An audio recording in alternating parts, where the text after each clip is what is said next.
We're calling into order another session of the Citizens Grand Jury with Prosecutor Larry Klayman. If people missed us last week, we had some historic expert witness testimony that unfortunately, Larry, has been removed by the overlords at YouTube.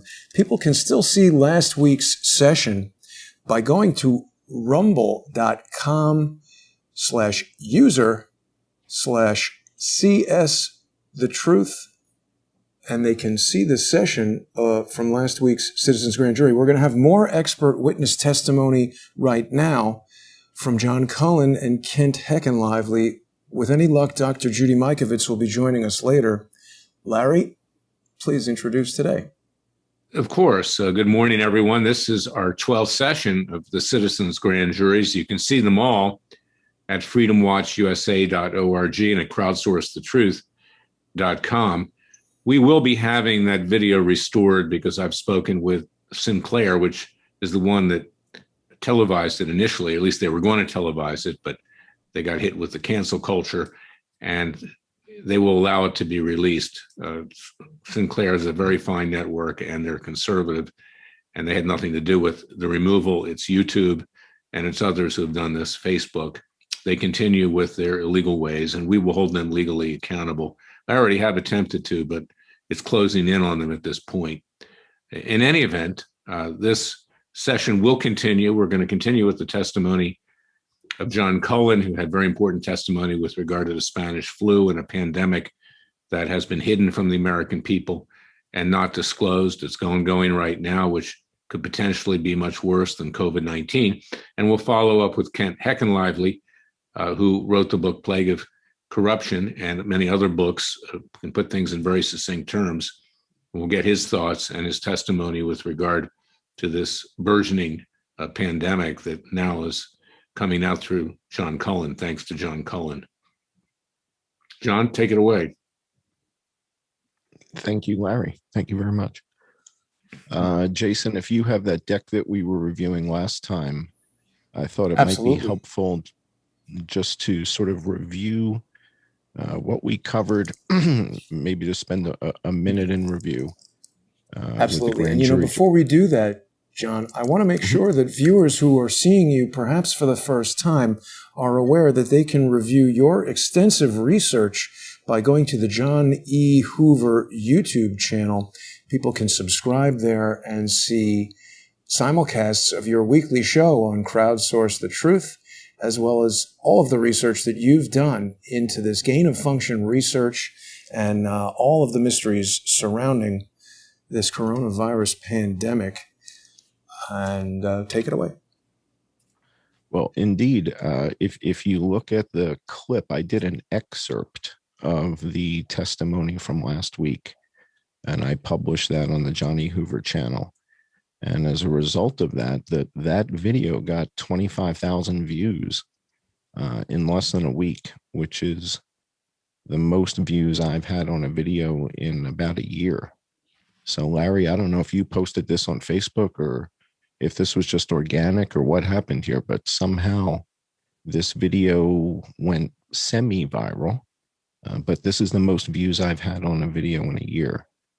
And this is an excerpt of my testimony with Kent and with Dr. Judy from last week. And so 25,000 views is rather significant in the grand scheme of my recent publications.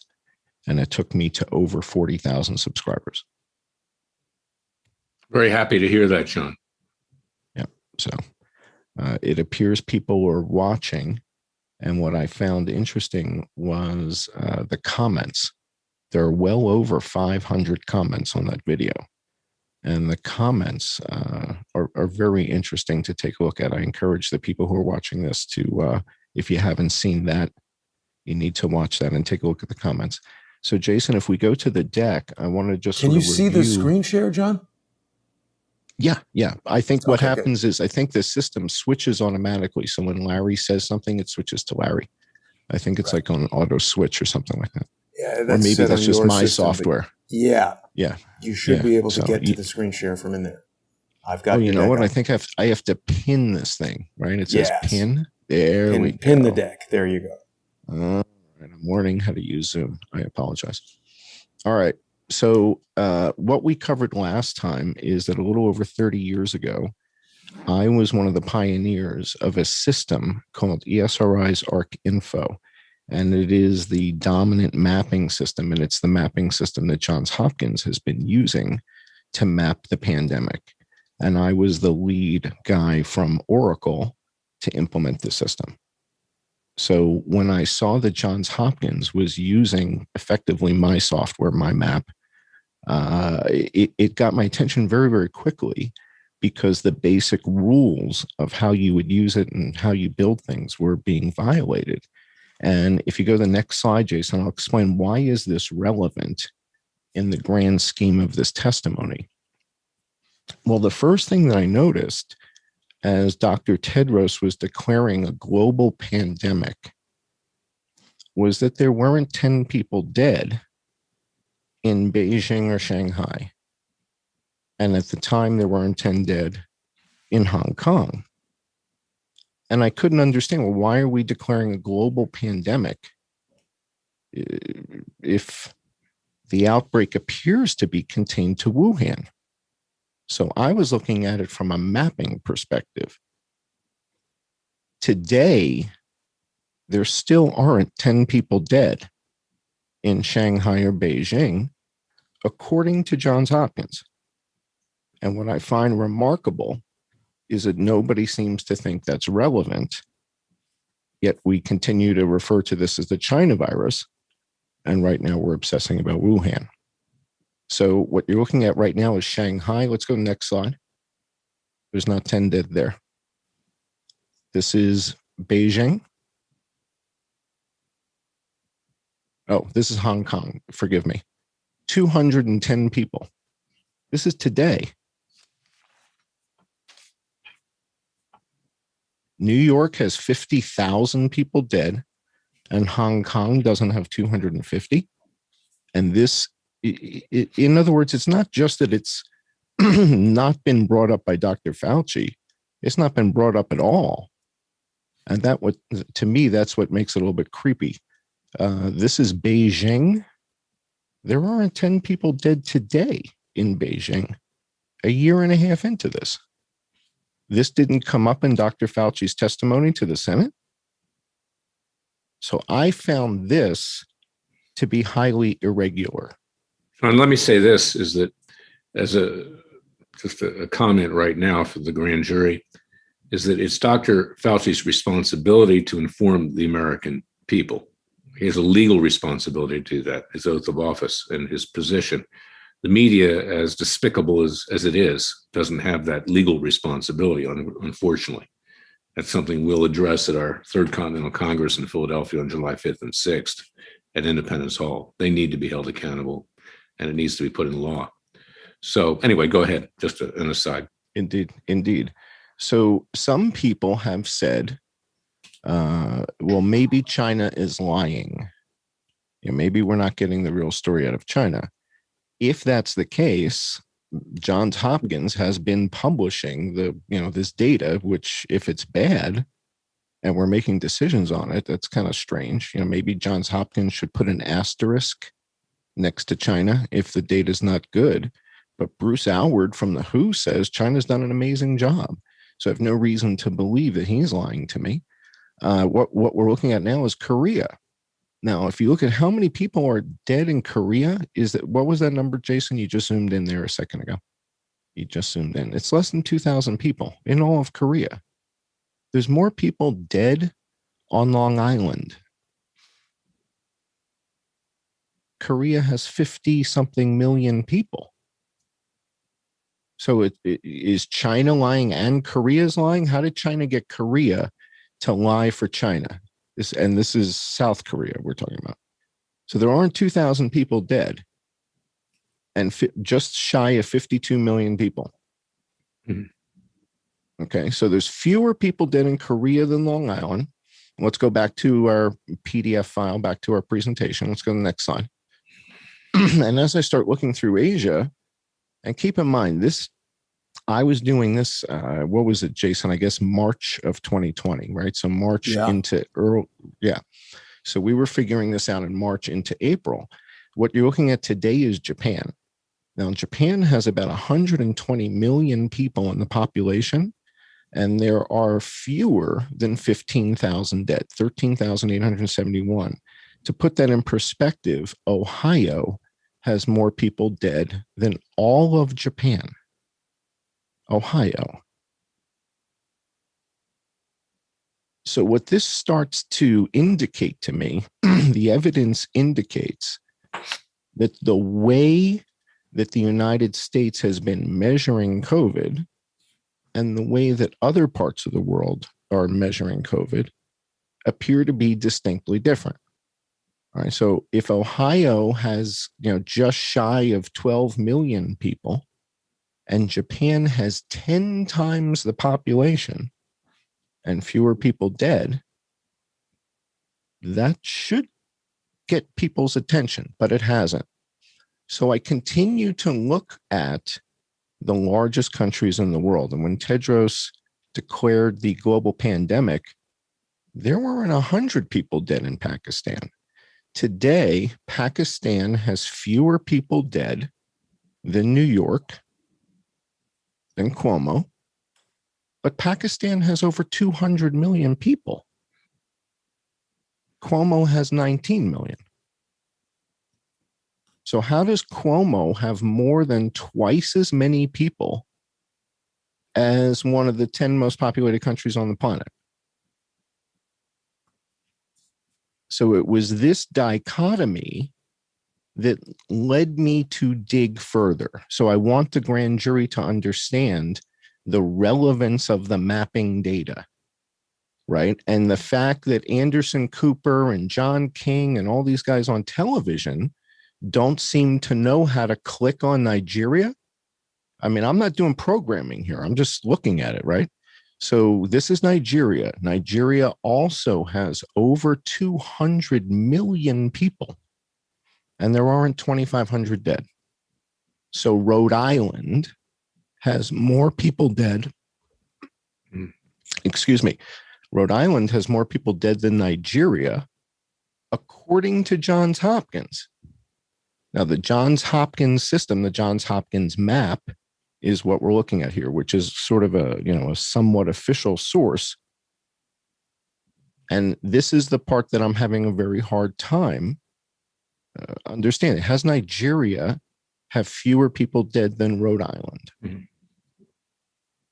Okay, so that's why I believe this data is relevant. And to me, the relevance is that nobody's mentioning it. That's the part that makes it somewhat it indicates subterfuge. In other words, if Anderson Cooper was on the news going, we can't figure out why there aren't 10 people dead in Shanghai, well, that would make sense to me. But the fact that nobody wants to touch it makes it suspicious. What does the data show, John, for India? India, which reportedly is having huge amounts of COVID-19 deaths. So India's onslaught was delayed. When we declared a global pandemic, there weren't 100 people dead in India. Okay, so it didn't come on in India till much, much later. And Jason, you know what? It might actually be easier if you go to Worldometers. If we go to Worldometers, it might be a little bit easier and quicker. So if we go to Worldometers, what we can see there real quickly on India is what the curve looks like for both cases and deaths.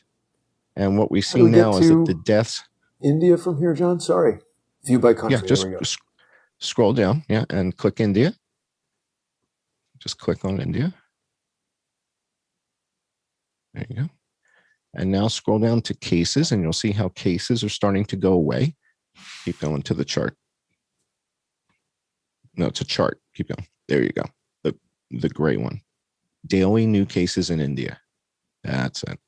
So you see how the cases are going down, down, down, down, down. So the onslaught was delayed, But now there's something called depletion of susceptibles, which is when the number of people who are susceptible to the disease starts to go down because people have gotten infected or people have died or people have gotten vaccinated or therapeutic treatment has gotten better. But at some point, it goes away. So these are the cases. If you scroll down a little bit further, Jason, you'll see daily new deaths in India. Mm-hmm. John, when you get a chance, tie this all up to the undisclosed pandemic with regard to Spanish flu, okay? Because this is the essence of what your data is proving. Mm-hmm. Indeed. So, Jason, if we go back to the deck, okay. When I started to investigate what was happening prior to the arrival of coronavirus, I saw that we had 4,000 people a week dying, and we looked at that in the last testimony I gave. It turns out that in 2005, Dr. Fauci and the NIH sponsored a project to reconstruct the original Spanish flu virus. And they went to a place called Breivik Mission, Alaska. The scientist's name was Johann Holton. And they dug up bodies that had been buried in permafrost for 100 years. This is documented in Sports Illustrated in an article called Agog, the Virus Hunters, that was published strangely in May of 2020. Strange timing to publish an article, Agog, the Virus Hunters, in Sports Illustrated. So the net of this is this guy goes and digs up bodies from World War I. And his name is Johann Holton. And this is the cover story from Sports Illustrated.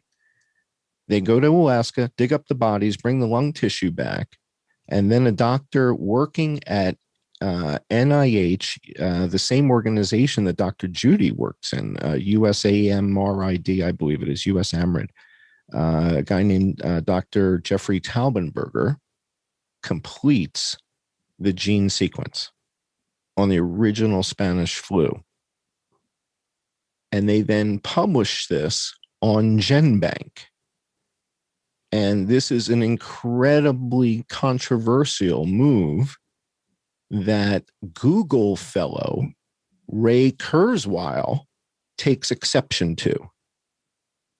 All right, so Ray Kurzweil, who invented the reading machine, the Braille reading machine, the scanner, Ray Kurzweil is now a senior fellow at Google, probably one of the top 10 guys at Google. And Ray Kurzweil took issue with Fauci and Taubenberger and another doctor named Kawaoka that we'll get to in a moment, who were reconstructing the deadliest virus on planet Earth. So Ray Kurzweil, Google fellow, and Bill Joy. Now, Bill Joy was the founder of Sun Computers. Scott McNeely and Bill Joy were the founders. And Bill Joy now is with Kleiner Perkins Caulfield and Byers, which is the largest venture capital firm in the Valley. And so Bill Joy and Ray Kurzweil write this article saying this would be worse than a nuclear weapon if it were to accidentally get out, because millions of people will most likely die. And they took exception to it vociferously in 2005. But that didn't stop Fauci. That didn't stop Taubenberger. And it didn't stop Dr. Yoshihiro Kawaoka at the University of Wisconsin. So let's go back to the deck and I'll show you what the data shows. So they reconstructed it and the CDC tells you about it. Now we go into the CDC's data. The CDC has a repository called Wonder. And the Wonder repository is the repository for cause of death from death certificates. And that's been my source. And so when I go look at the cause of death and comorbidities, I find that the number one comorbidity by a mile is influenza, according to the CDC. So this is their data from their website. And according to them, the number one comorbidity is influenza. Now, also, John, let me just stop you there. Is the incidence of morbidity with regard to influenza higher after this virus, the Spanish flu, perhaps, may have, or purportedly has been released accidentally? In other words, can you show that the incidence of influenza was less than after these people started monkeying around, for lack of a better word, with Spanish flu?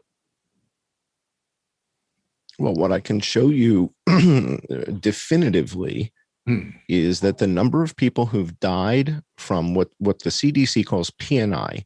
So for years, they've been lumping pneumonia and influenza together, and they call it PNI, and they've been calling it this for years and years. What I can show you definitively with data is that since 2013, which is the last year I have the complete week-by-week data for, nothing comes close to what we just experienced in influenza deaths. So whether it was accidental or whether it was intentional, I'm not the person to testify to that. No, I understand, but it's a reasonable. I can testify to the data. I can show you where the data is, though. It's a reasonable conclusion that one can reach. And again, before a citizen's grand jury, you don't need evidence. You don't even need beyond a reasonable doubt, much less preponderance of the evidence to get an indictment. But is it reasonable to conclude that deaths by influenza shot up after these individuals started doing chain of function research on the Spanish flu? Yes, and the evidence that would bear that out is that the past 18 months has had more people die in the United States from influenza and pneumonia than at any time in the last 100 years. This has never happened. This is historic, and very few people are aware of this. Now, what's starting to happen is some of the people in the media are watching this citizen's grand jury and are becoming aware of it and are starting to ask tougher questions about, was it H1N1? Dr. Yoshihiro Kawaoka takes the H1N1 virus at the University of Wisconsin and has been doing gain of function. And what we talked about in the last testimony is that, you know, the conversation around Peter Daszak and gain of function on coronavirus, to me, appears to be a red herring only because there aren't 10 people dead from coronavirus in Beijing or Shanghai. And if there aren't 50 dead in Vietnam and there aren't 2,500 dead in Nigeria, how deadly is SARS-CoV-2? So this whole gain of function Peter Daszak Wuhan lab thing, when I've got 550,000 people dead from influenza, I want to talk about who's doing gain of function on H1N1, not who's doing gain of function on a virus that hasn't killed 10 people in Shanghai yet. Why do I care? There aren't 50 people dead in Vietnam. Vietnam has more people than Germany. There's more people in Vietnam than France. There's more people in Vietnam than the UK. There's more people in Vietnam than any country in Western Europe. And Vietnam doesn't have 100 dead.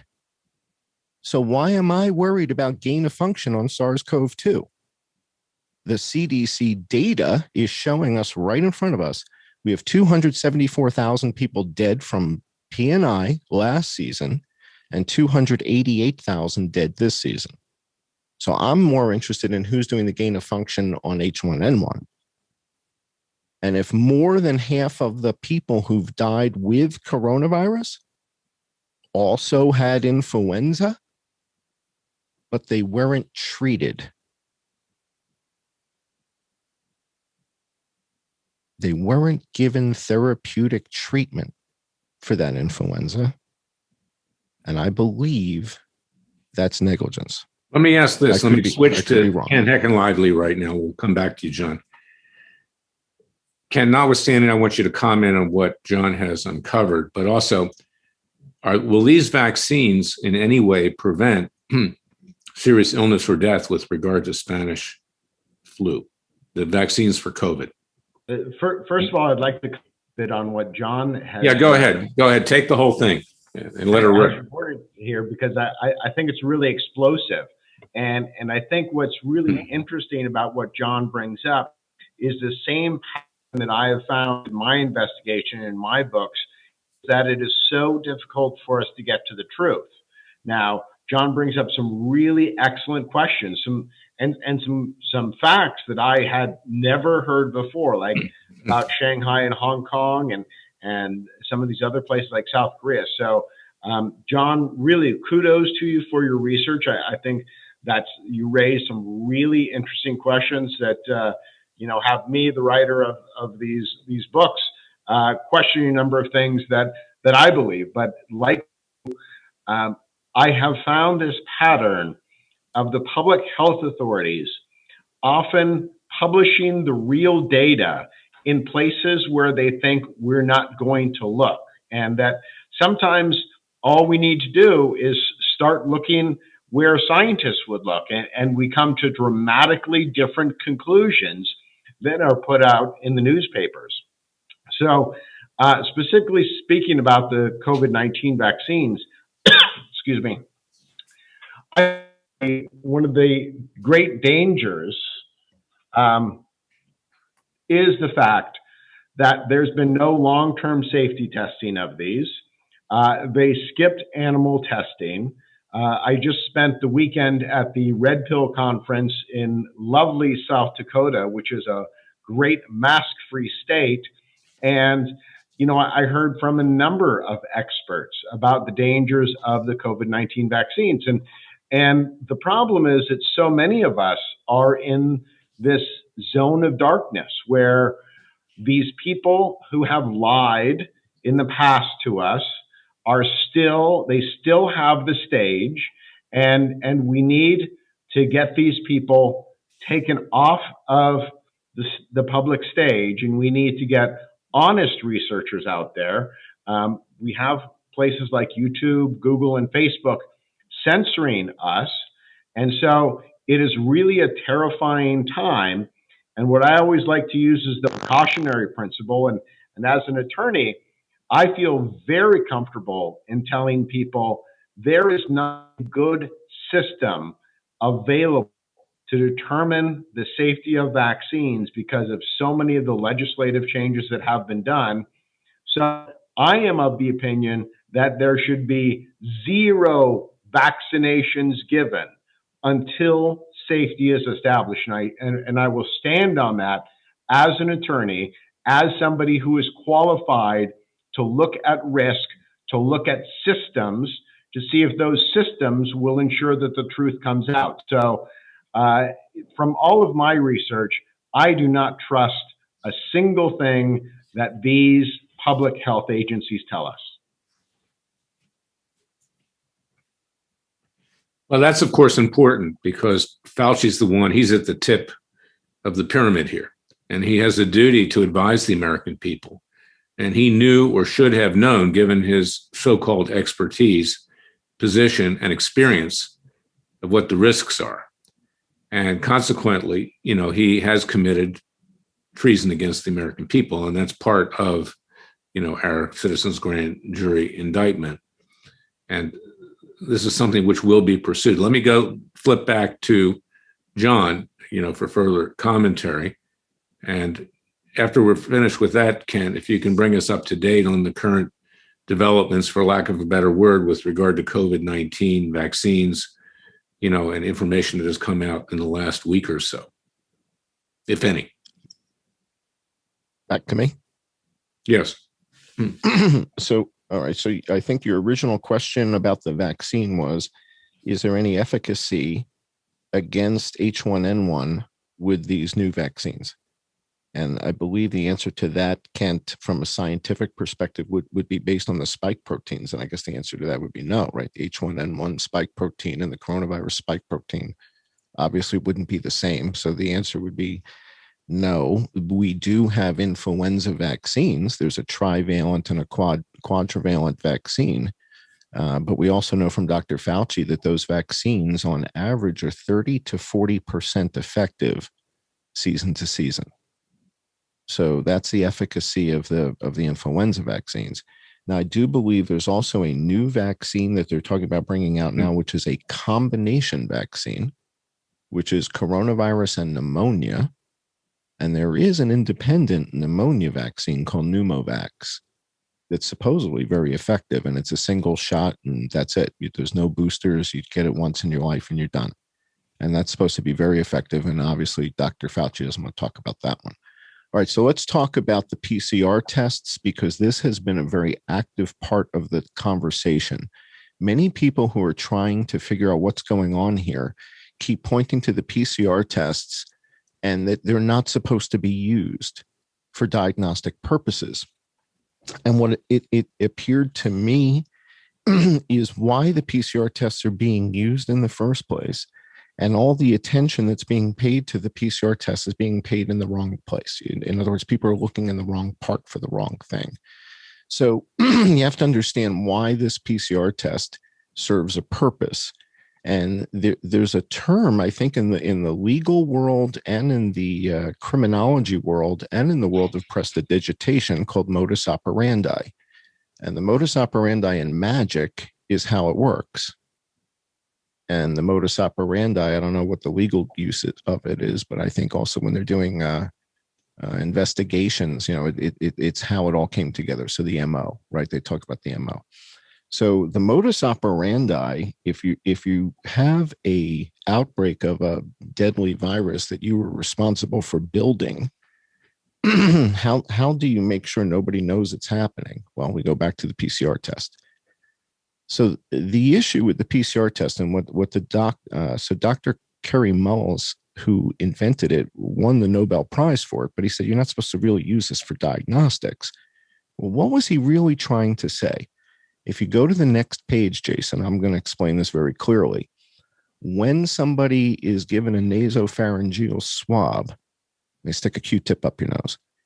The PCR test is going to test for 22 pathogens, not 23, not 24, not 20, 22.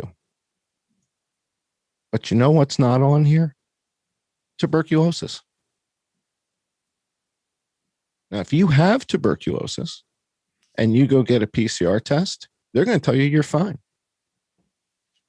Because the things the PCR test tests for are remarkably specific.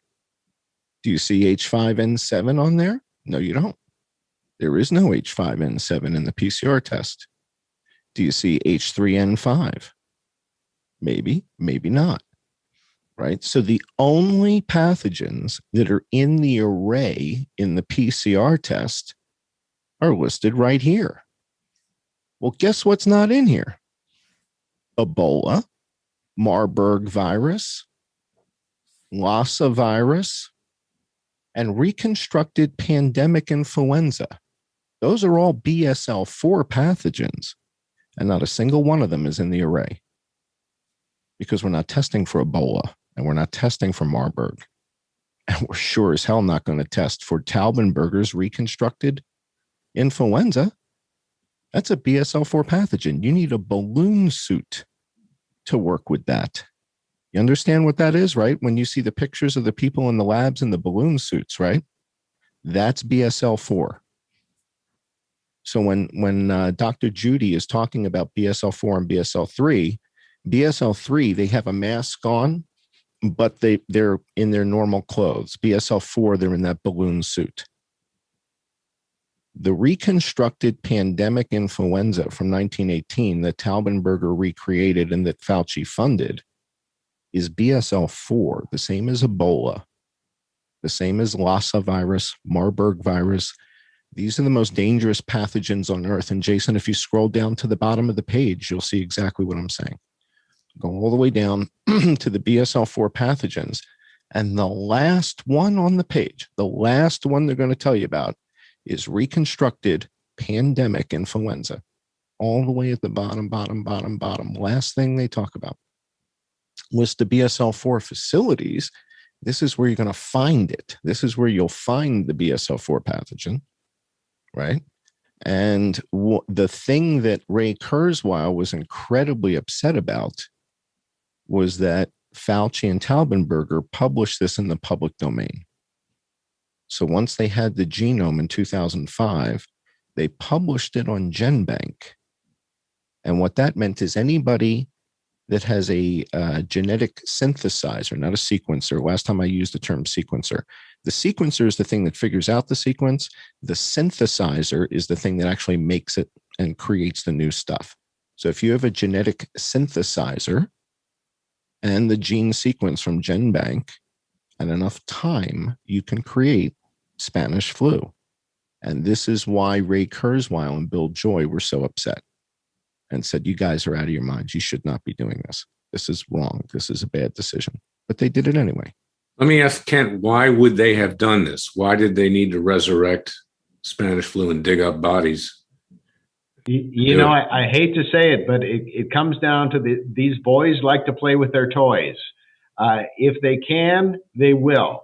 Now, I have a couple questions for John, just to clarify some things in my own mind. So what do you say is the death toll in Wuhan? Well, it's not me. I'm looking at the Johns Hopkins data. So Johns Hopkins, the map will tell us about 4,800 people. Okay. So do you think that in that Wuhan virology, they were also playing around with Spanish flu? That is like the chapter 27 question. Okay. That's the most sophisticated question of all. Was this accidental, intentional? And if it was an intentional release, because the Chinese have it, the Iranians have it. Right. Okay. And secondly, do you think that the reason that we had such a high death toll in the United States is because in addition to COVID-19, we were also dealing with a large amount of this reconstituted 1918 influenza in the United States? Absolutely. And Jason, let's go back to the deck. Let's go to the PDF. I don't need the map. Let's go to the PDF. Because one of the claims that I've heard about the 1918 flu epidemic is that, think about what was happening in 1918. The sanitation was absolutely awful. We were coming out of World War I. All these vets coming back, they've been overseas, malnutrition, all these sorts of things. So we had an extremely vulnerable population. The entire world, basically. So you think that the 1918 influenza has probably been circulating in the United States for several years, and the second hit from this COVID-19 pathogen is what caused the high level of deaths? No, but close, but no. So let's go to the deck, and the deck will explain it. And I'm glad you asked, because I know that people are having very similar questions, and you're so close. And I don't want to take for granted, that I'm explaining it clearly. So if it's important that we go through this and that you test your understanding. Well, if I understand it, anybody can understand it. Well, again, we're going to go through it again, and this is really critical. All right. So there's a system at the CDC called FluView. Okay. And FluView basically is a reporting front end on Wonder. So Wonder is the database, right? And FluView gives us a whole bunch of front end stuff. And it's all official. This is from the CDC. So let's go to the next page, Jason. Scroll down. There we go. So when you go to the FluView page on pneumonia and influenza mortality, it goes back to 2013. Okay. Right. But COVID is the new kid on the block. COVID is the kid who, moves into the high school in junior year. It's like COVID just shows up out of nowhere. There was no COVID, 2 years ago, 3 years ago, 4 years ago. So what that means is we have a baseline that goes back to 2013 of pneumonia and influenza deaths. Right. And then along comes COVID. Okay. So this system is mature. And what we looked at in my last testimony, this goes back on this chart. I only take you back to October 2016. So if you go down and look on the left-hand side, the week 40 is October 2016. Okay, then week 1 right near there was January 2017 into 18. We know from Dr. Fauci that 2017-18 season had 80,000 people die. He tells us that of PNI. Okay, so when Dr. Fauci tells us that this 2017-18 season was one of the worst influenza seasons in history, and 80,000 people died, we have him on video saying that. Okay, in PBS. Well, now if you go to the right-hand side of the chart, you look at what was happening right up until the arrival of coronavirus, and it's unprecedented. We've never had 4,000 people a week dying from PNI in the United States every single week, starting the first week of the year. This has never happened. Okay.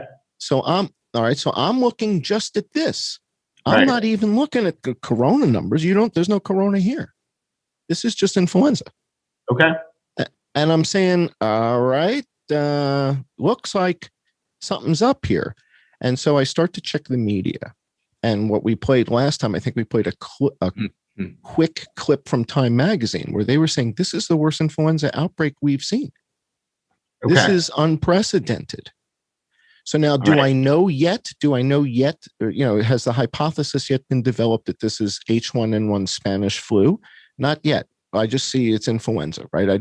Now, how do I figure out that it's most likely that? I'll get to that in a moment. All right. So set that on the side. I'm going to come back to that. Okay. Let me ask another question. Sure. So one of the things that I have heard about the flu and influenza deaths is several years ago, they stopped actually checking it against death certificates, and it was simply an estimate. So how comfortable are you with the quality of the data that the CDC is presenting us? Okay, so that's an amazingly great question. It brings up something that I also want to set on the side to come back to because it's in my presentation, which is something called influenza burden. And influenza burden is an estimate. And Dr. Judy is the one who explained to me when they started coming up with it was right after the 2009 pandemic. Okay. So we're going to talk about that. All right. So that's in the presentation. We're about 10 slides away from there. So hang on, and I'm going to explain how that plays a huge role here. All right. So the question is, we see this onslaught of blue, which is influenza, starting week 1 on this chart, Jason. Can the audience see the chart? Starting in week 1, between 52 and 2 is week 1. 4,000 people a week are dying from influenza. This continues from January, February, and March. And the videos that I publish on YouTube are videos of news media talking about how horrible this influenza season is and how people are dying and kids are dying, and it's terrible. And along comes coronavirus. So the question here is, did coronavirus push influenza out and just eliminate it, like Dr. Fauci tells Brett Baer on television, or did something else happen? Well, Dr. Birx explains to us, and I had this conversation with Dr. Scott Jensen from Minnesota. Jason had the same conversation with him, I believe, where we talked about Dr. Birx in the White House at the podium says the United States has taken a very liberal approach to mortality.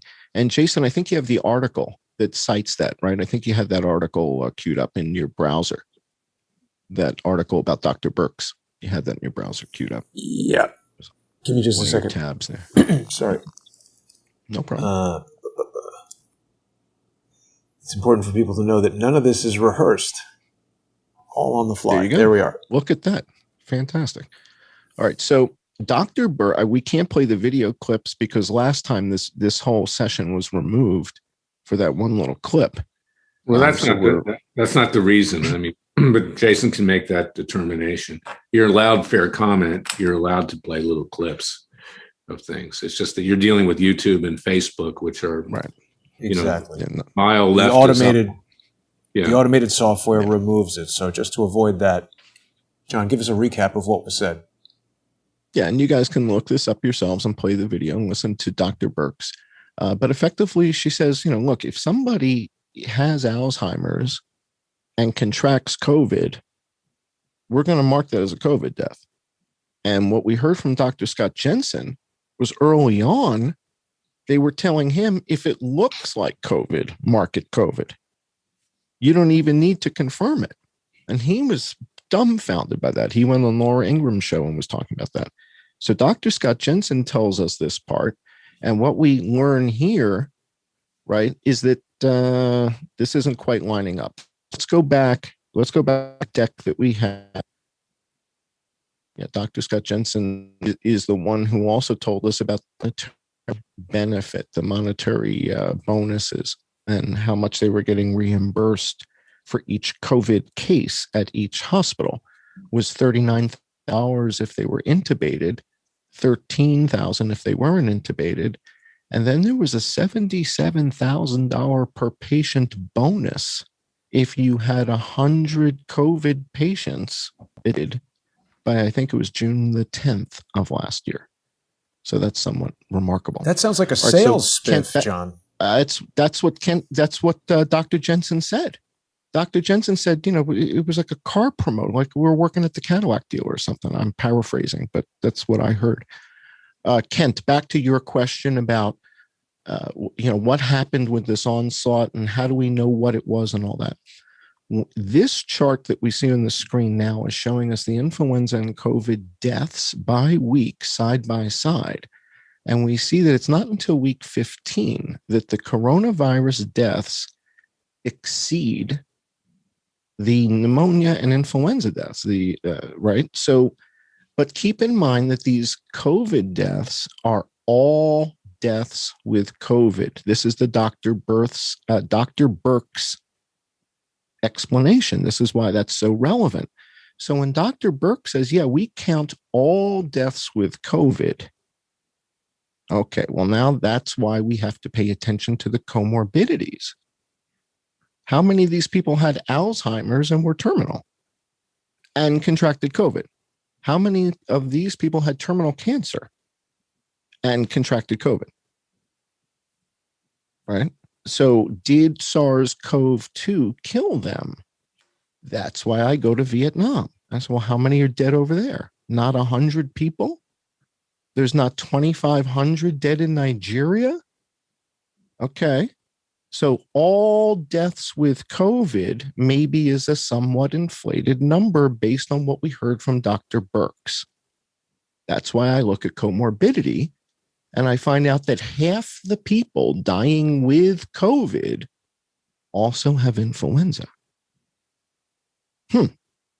Why would Dr. Fauci not want to talk about influenza? Why would he not just tell everybody, hey, listen, you might have influenza, you might have COVID, get tested. If you have this, you're going to need Tamiflu. And if you have that, you're going to need remdesivir. How complicated is that? What did that take me? 10 seconds to describe that? It's not that complicated. Why would he not want to discuss an influenza outbreak? Maybe because it was a gain of function strain that everybody who would see it on a little microscope thing was, oh, that's the H1N1 1918 thing from Taubenberger. Wow. No wonder he doesn't want to talk about it.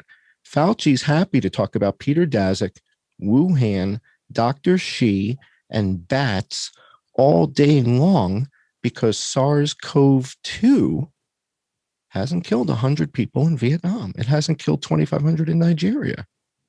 Keep talking about SARS-CoV-2. Well, there's another possible motive, and that is the profit motive that Fauci will reap from the vaccines for COVID-19, which Dr. Mikovits has already testified to, as well as Kent.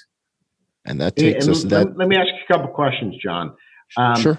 So one of the things that has always bugged me about the influenza and pneumonia numbers is those seem like fake numbers as well, because we know that as people are dying and their immune system breaks down, they will inevitably get pneumonia. Okay. They're in the process of dying. They get pneumonia. And then this whole thing that they put influenza and pneumonia together is a dodge to me. It seems like a strategy to terrify us. Okay, break each danger out into its own individual components, because we're not diagnosing influenza by a scientific test. It's an estimate.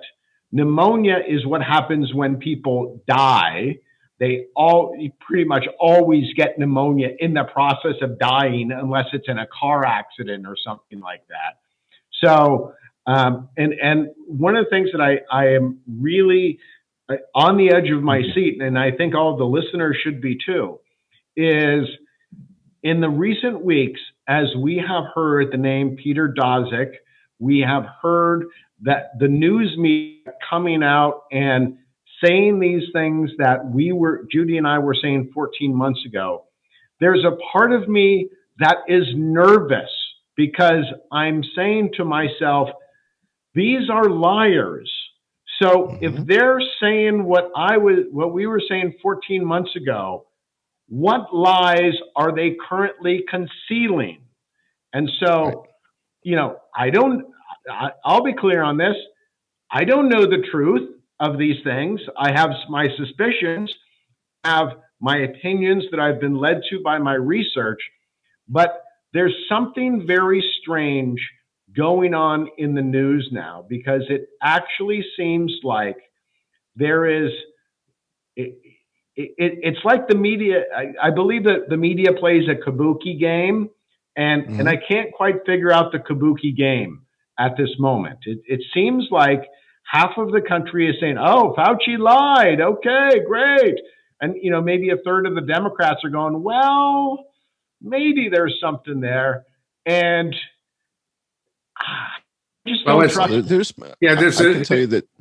Yeah, there's something going on that I understand yet. I believe everything we've written and everything. This is my own opinion, Kent. I don't believe that I have the full story yet. And thank you for pushing the thinking further, John.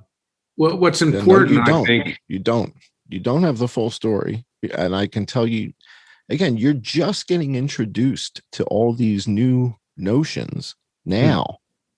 And this changes everything. In other words, assume I'm right for a second. Suspend disbelief for a second. Just assume that I'm right, okay? Because I've been working on this with Jason for 15 months or whatever.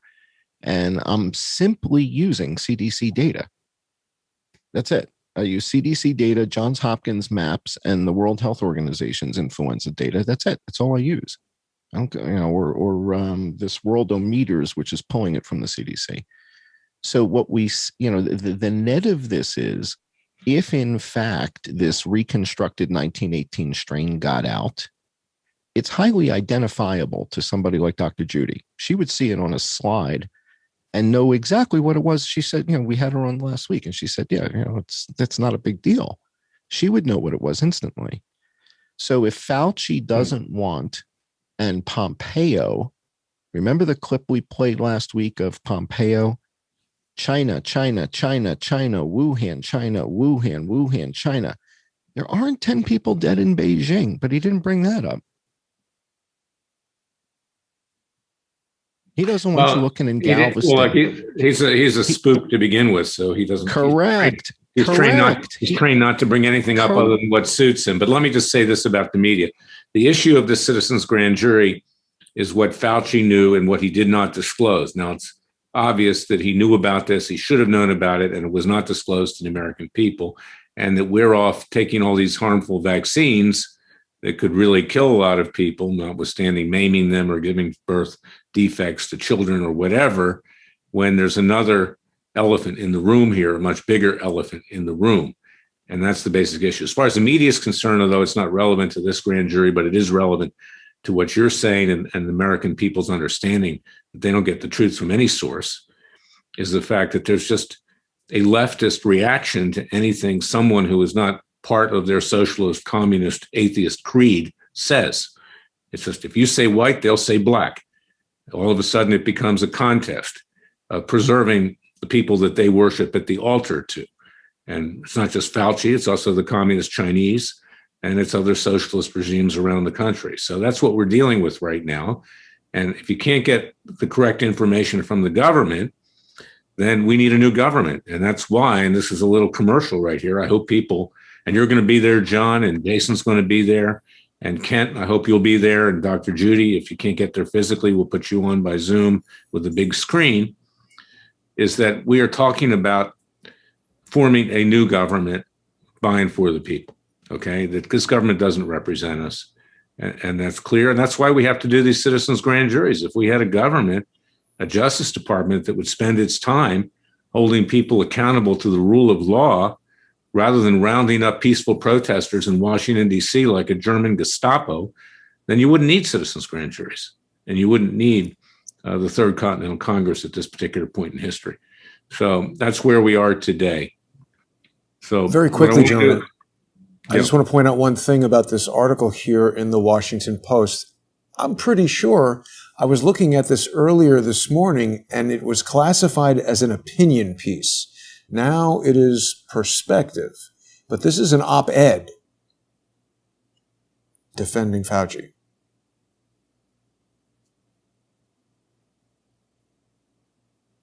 I think his defenders are becoming a smaller and smaller group. Well, and they also market. You see, they know who their market is, much like Fox News knows. You know, it's this allegedly conservative market. They're, of course, losing that market. They lost it to a great extent after the election, after they stabbed President Trump in the back and declared victory for Biden before anyone even knew, because of Lachlan Murdoch, who's the owner, who was very leftist. But you know, it's marketing. Okay, they've got to feed the beast. And that's why the name of the Daily Beast is exactly that. This very leftist publication, you know, Politico, all of them. So they got to feed them every day with, excuse the French, bullshit that puts down conservatives and anybody else who happens to try to tell the truth for neutral reasons. And this is the world we live in today. Yeah, well, again, Fauci's testifying in front of Congress, talking about Wuhan, and doesn't seem to think it's relevant that there aren't 10 people dead in Beijing. He doesn't think that that's part of the conversation. And I think that's a lie of omission. Now, we might disagree on that, but that's, I guess, why the grand jury's here. Well, you know, the other thing is, John, is that whether or not there are 10 people dead in Beijing or 100,000 people dead in Beijing does not negate the fact that there's a likelihood that Spanish flu was released with gain-of-function research illegally. No doubt. As far as the figures that the World Health Organization and others rely upon, those are, you know, at the mercy of China. So you can't believe that either, you know, in many ways. And that's why we go to Vietnam and Nigeria. And Right. The fact that Fauci has left this out of the dialogue, the fact that he's not sharing with people in Ohio that there's more people dead in Ohio than Japan. He's not telling anybody that. Well, they probably all live in Cleveland. That's probably a reason for that. Well, that's a good point. Just one more thing I want to point out Having before spent John time proceeds. there. One quick thing I want to point out is that this interview with, I think, Chuck Todd, Dr. Fauci has taken the stance that disagreeing with him is challenging science itself. He considers himself the personification of science. He considers himself the personification. He considers himself the co-Messiah to Jesus Christ. That's what he considers himself. So Jason, I want to put my plug in now. So what I want you to do is I want to talk about what the people are actually listening to. So, ending plague. Click on it. Okay. So if you scrolled, does it say number one in virology? Okay, go down a little bit.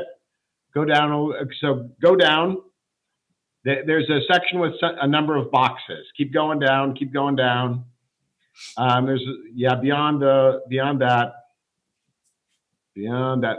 Okay. So right there. Go back up. So it says number one in virology, right? So I want you to click on the virology. Click on the virology section. I want you to see what the public is actually reading now. Okay.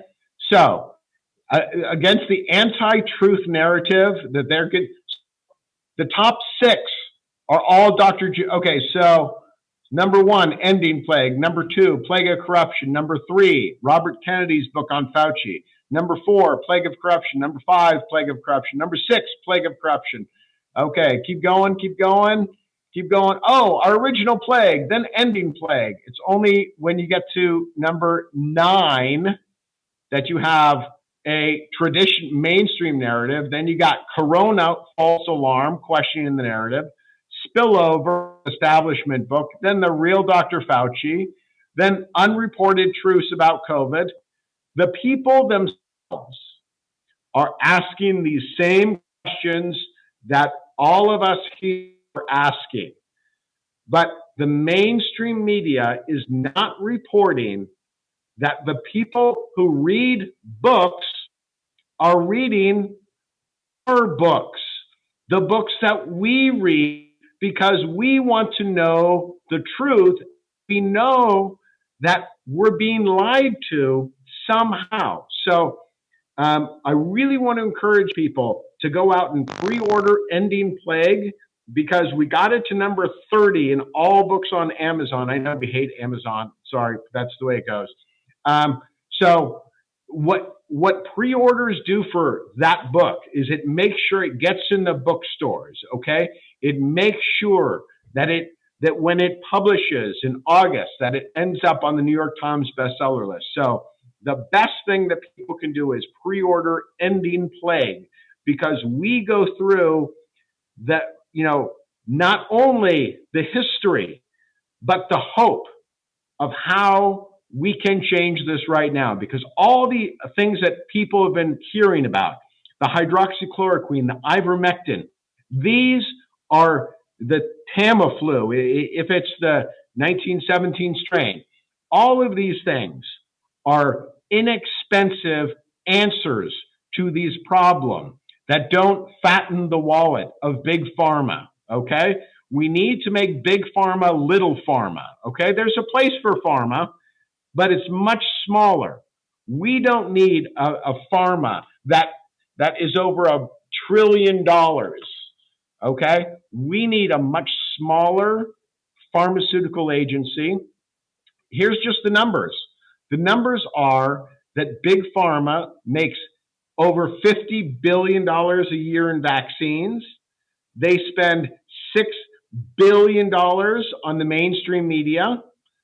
And they spend $300 million lobbying Congress.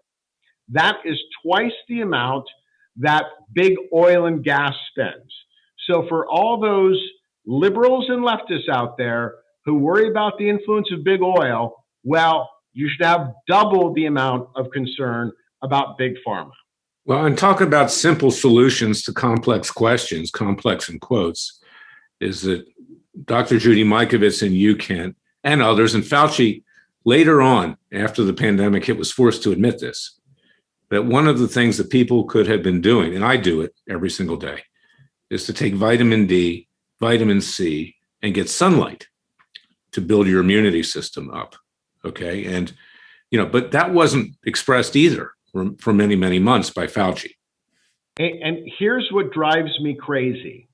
And, I am the first to say, I know what goes on in people's minds.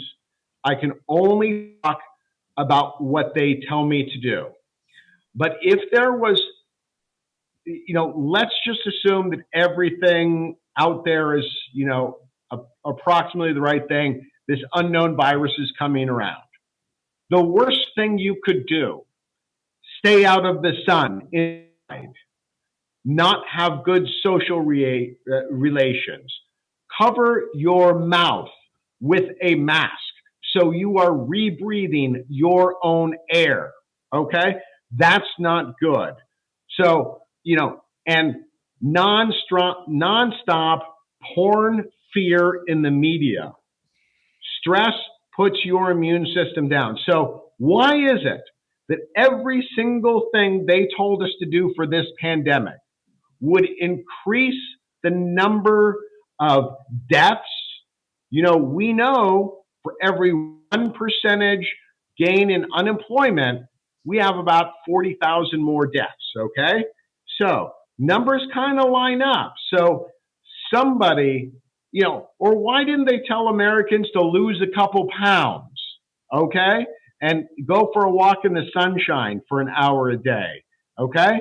And then maybe watch an Adam Sandler movie to get their, immune system going well. Every damn thing they told us to do only ensured that we would be sicker and sicker. And to me, that is the best evidence that this was planned. That being said, let's conclude the citizens' grand jury at this point. We'll pick it up next week. Again, this is a very succinct episode, and we'll have more information to develop at that point in time. And we'll also have a revised indictment, which will add additional counts as well. We've been holding off on that with regard to Fauci and China, but it will be coming forward, and more information will be developed. So I want to thank you all for today, and we'll be back next week. Stay tuned. This isn't the end of it. Before we conclude, Larry, I want to remind our viewers to visit freedomwatchusa.org and learn more about the Third Continental Congress. It will be happening in Philadelphia this July 5th and 6th, and this is going to be a historic event. I would also like to direct people to the John E. Hoover YouTube channel. You can learn more about John and his research, and you can also watch simulcasts of our weekly broadcasts, the John Cullen Investigates program that people can watch on subscribestar.com/IamJohnCullen, patreon.com/IamJohnCullen, and they can also support this program and see all of the sponsor-exclusive content on Subscribestar or Patreon/Crowdsource the Truth. I want to thank our citizens grand jurors and our audience today on the internet. Thanks for watching, everyone. Have a great day. I would say this for everybody that's watching. John and Ken, stay on the line. I want to talk to you about something, and we'll talk about that after we conclude right here today. You as well, Jason.